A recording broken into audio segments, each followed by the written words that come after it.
do as a coach to get the team to gel and establish a pecking order, number one? And number two, I've heard that the players have got really into these pregame soccer matches, and it gets very competitive along national lines. So could you comment on that as well?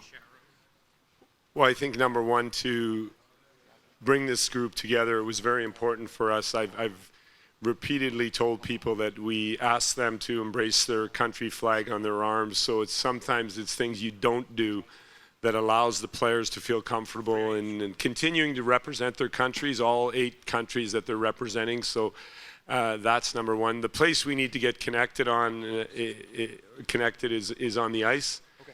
And we've worked as hard as possible to do that together. The players have been very engaged in our processes here over the 11 days, and we feel that we're in a good place here today. We really feel they've come together, they understand, we've got an identity, a clear identity of how we want to play, and it's happened quite organically because of what you mentioned already, and that's the leadership. That took care of itself, just plainly on the names that we have, people with Stanley Cup rings in the last 5-6 years taking over the room and working together with our coaching staff as another layer of coaches in the locker room and in their lines and in their pairs and in their power plays and PKs. So that's been wonderful to watch that experience gel. For a lot of them, it might be the last time on this big a stage to have an opportunity to do something special, and we can feel the hunger for that. And your last soccer question, I'll be really honest with you, I don't see the players much outside of the working environment, and we've really created spaces for them to have fun together, to get to know each other better. We've had some team meals where the players have come all that much closer. Yesterday we had a little team meal where you could see all the nationalities blended. On the first day, everybody kind of stayed more in their languages, and now you can feel the mingling going on. But the post-practice soccer games between the nations definitely has been helping. I heard a little about it. I haven't been able to watch it, though. Back middle. Chris Westcott, Oilers TV. Hi. Leon Draisaitl came in kind of like a wide-eye young guy wanting to watch Anze Kopitar. What have you seen from day one in the way he's carried himself and learning from Anze and how he is now? Well, for Leon, it's been a very challenging time with a lot of growth. I mean, he led Germany to the Olympic Games until the 1st of September, and as did 13 of our players fighting for their countries to make the Olympics. So he had 3 weeks of camps before he even got to ours.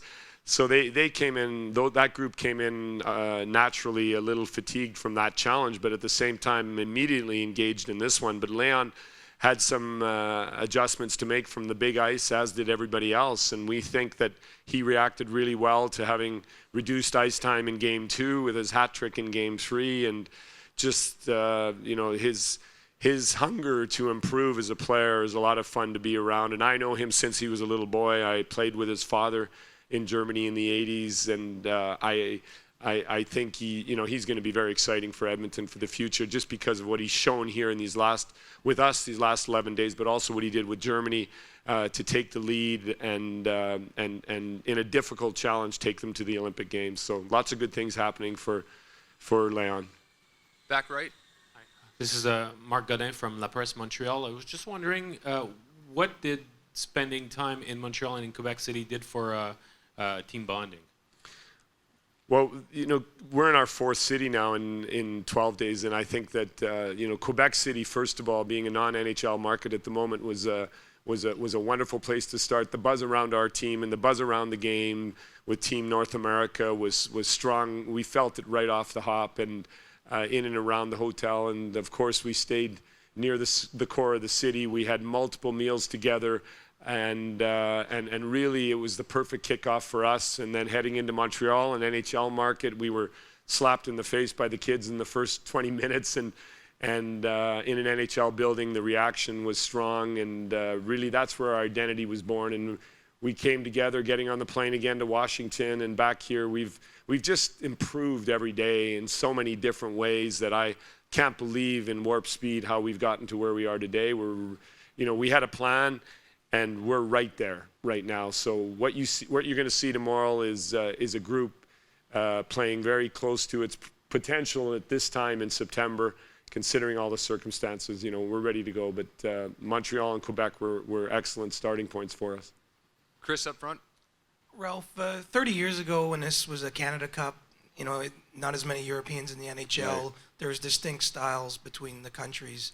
I'm speaking specifically about the national teams in this event, but do you still see like a Finnish style or a Swedish style when you look at the way these teams play?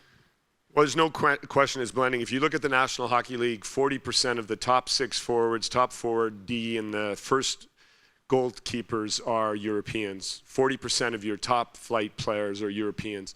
And initially, it was only from the 4 nations that have their own national teams here, the Swedes, Finns, Czechs, and Russians. But in the meantime, you've got smaller nations.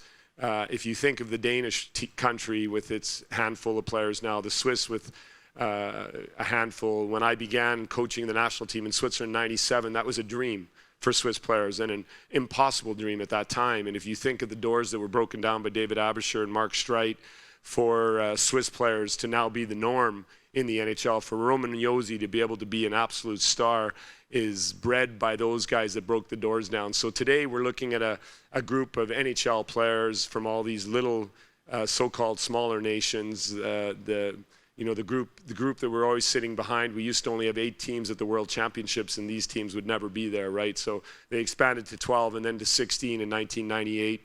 And since then, the smaller countries have had a chance to evolve through the World Championships, and they're all NHL players now. So if I would have had this team 30 years ago, I said this yesterday, nobody would speak English, or very few, and they certainly wouldn't understand the small ice game. And now they're all small ice comfortable. This is home ice for them.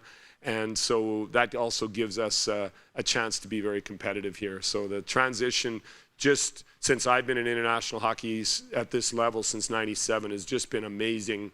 How much it's expanded in Europe and how many eyes we have on us. We're representing over 200 million people with Team Europe, and that's a big responsibility. And those are all markets that just have massive growth potential looking into the future. And hopefully this Team Europe and this tournament launches more hungry young children in those countries. That's one of the byproducts that we hope to see here in the next few years.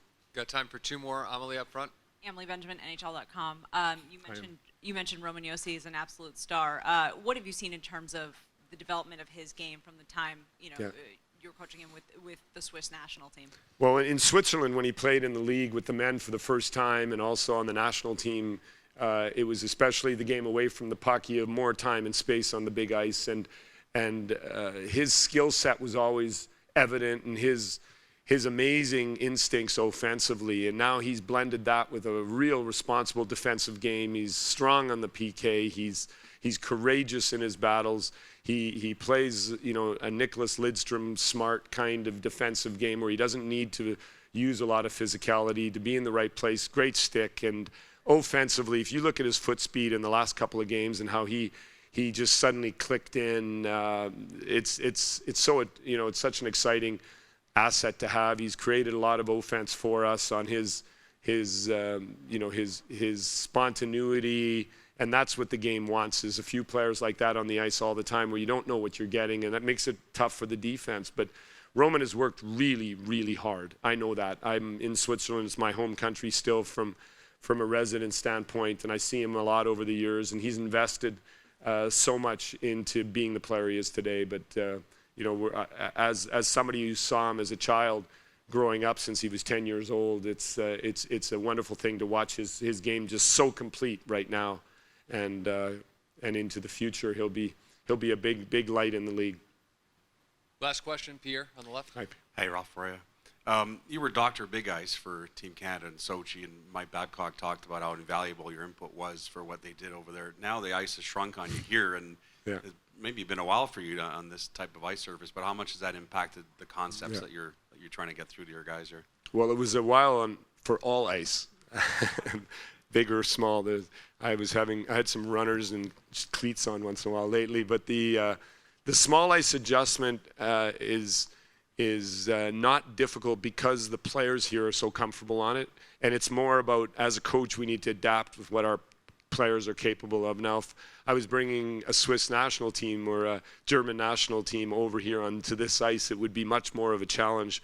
because of those players based in their leagues. We're having an all NHL team. Again, we've just, with Bradshaw and Paul Maurice, we spent the last few months looking at what we're capable of, what we're able to do, and these guys all get it. They know what we need to do. This is going to be a small ice game, so it's more giving the team you have at present what it needs and finding that, and that's all every coach is trying to do here in this short period of time, get his team playing together the game that we need. And the challenge we had, Pierre, was that so many players came from Big Ice just in the last 2 weeks of August. That was more of an adjustment for us last week than the fact that we need to get over here onto the small. But we're feeling good at where we're at, and like I said, I think they're all NHL players. That's how we built this team too.